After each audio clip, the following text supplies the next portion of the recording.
আমার হাতের মধ্যে যে গিয়ার যন্ত্র কৌশলটি রয়েছে, এখানে 3টি গিয়ার রয়েছে। তিনটির ডায়ামিটার একই সমান এবং তিনটির যে দাঁতের সংখ্যা একই। আমি যখন এই ডানের গিয়ারটি ঘুরব, তিনটি ঘুরবে এবং একই গতিতে ঘুরবে।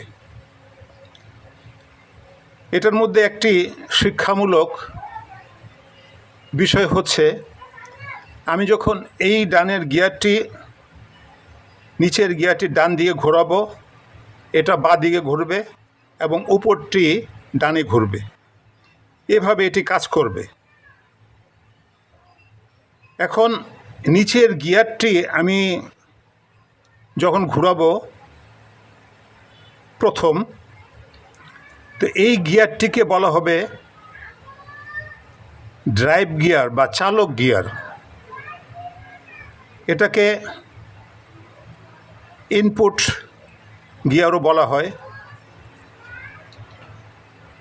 এবং মাঝখানের গিয়ারটিকে আইডল গিয়ার বা অলস গিয়ার বলা হয় এবং দূরের এই গোলাপি যে গিয়ারটি রয়েছে, এটাকে ড্রিভেন গিয়ার বা চালিকা গিয়ার বলা হয়।